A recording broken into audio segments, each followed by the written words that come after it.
ദൈവനാമത്തിന് മഹത്വം ഉണ്ടാകട്ടെ.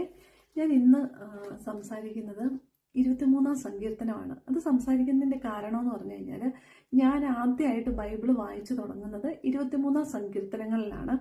അതുകൊണ്ട് തന്നെ എൻ്റെ മക്കൾക്കും ഞാനത് പറഞ്ഞു കൊടുത്തിട്ടുണ്ട്. പക്ഷെ അന്ന് എനിക്ക് അറിയത്തില്ലായിരുന്നു ഇത് ആരെഴുതിയതാണ്, എഴുതാനുള്ള സാഹചര്യം എന്താണെന്നുള്ളത്.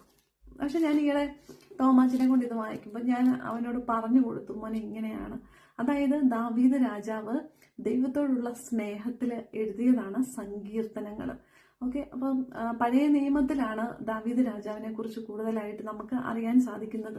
പഴയ നിയമം വായിച്ചപ്പോൾ മനസ്സിലായി എത്ര മനോഹരമായിട്ടാണ് ദാവീദ് രാജാവ് ദൈവത്തെ സ്നേഹിച്ചതെന്ന്.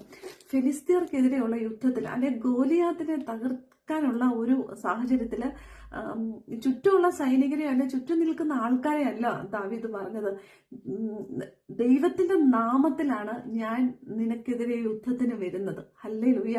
അപ്പൊ ആ ഒരു അവസ്ഥ അത് എനിക്ക് ഭയങ്കരമായിട്ട് കണക്ട് ചെയ്തൊരു കാര്യമാണ്.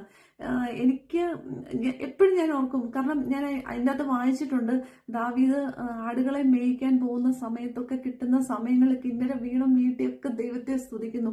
എത്ര മനോഹരമായിട്ട് എങ്ങനെ സാധിക്കുന്നു എന്നുള്ളത്. പക്ഷെ ഇവിടെ വന്നപ്പോൾ എനിക്ക് മനസ്സിലായി, കിട്ടുന്ന സമയത്തൊക്കെ അതുകൊണ്ട് എനിക്കും ദൈവത്തെ സ്തുതിക്കാനും അല്ലെങ്കിൽ കർത്താവിനോട് കൂടെ കുറേ സമയം ചെലവഴിക്കാനും ഒക്കെ ദൈവം കൃപ തന്നിട്ടുണ്ട്.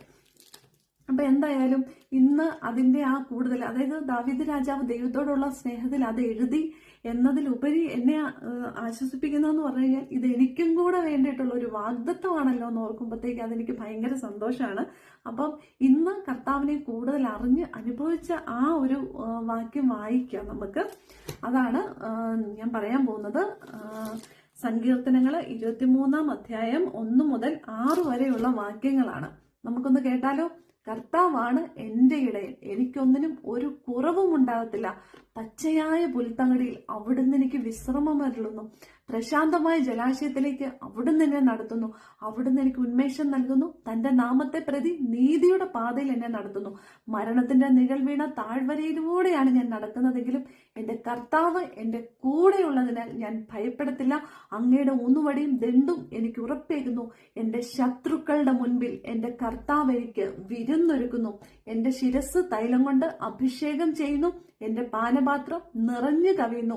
അവിടുത്തെ നന്മയും കരുണയും എന്റെ ആയുഷ്കാലമൊക്കെയും എന്നെ പിന്തുടരും. കർത്താവിന്റെ ആലയത്തിൽ ഞാൻ എന്നും വസിക്കും. ആമേൻ. ഹല്ലേലൂയ. എത്ര മനോഹരമായിട്ടുള്ള വാക്കുകളാണല്ലേ.